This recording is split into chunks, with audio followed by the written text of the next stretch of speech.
Katie was, growing up, was a beautiful, wonderful, vibrant little girl almost from the get-go. She was born on Halloween, so Halloween in our house here was always a big day. She was just a wonderful, sweet girl, the best kid you could hope to want to raise. Scranton High School is where she went. She was the salutatorian at Scranton High School. She was the freshman sensation on her soccer team, president of her National Honor Society. She was dating boys, and it was a wonderful time in her life, at least to all outward appearances.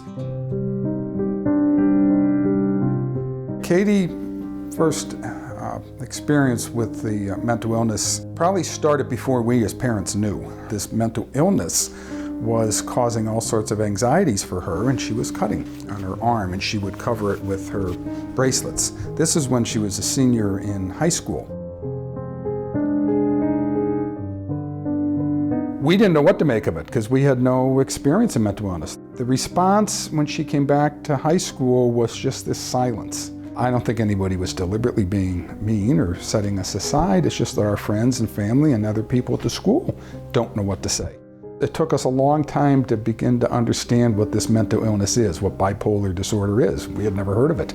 She always took her medicine. She always took it seriously. It's a lot of hit or miss with these medicines, but she stuck in there for a long time.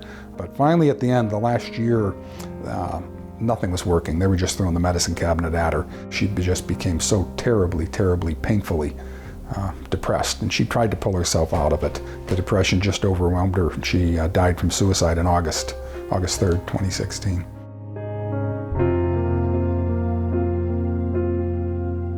So I thought it would be good just to simply say this is what happened.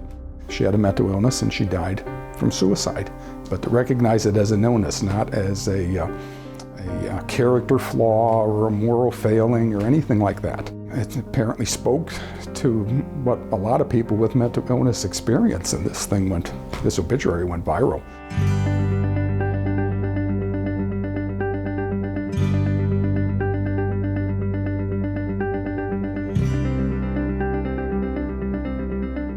This is a unique medical school because no other medical school has made behavioral health, in collaboration with its community, its #1 priority.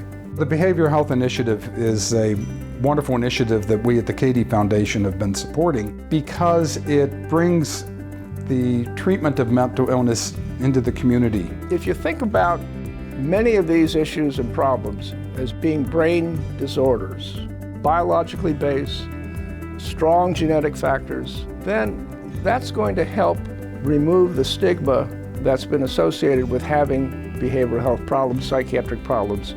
There's so many misconceptions about people that have a mental illness. Mental illness is an illness like all the other illnesses that doctors treat, and it needs to be understood that way. The goals of the curriculum would be provide the tools and the awareness and the expertise to help integrate behavioral health into the physical healthcare world so that it is seamless and it is just a matter of fact that those two problems will be addressed together. And that's what I like about the BHI. It'll be integrating the care of people with a mental illness into the broader community in many, many different ways, and that's a great thing.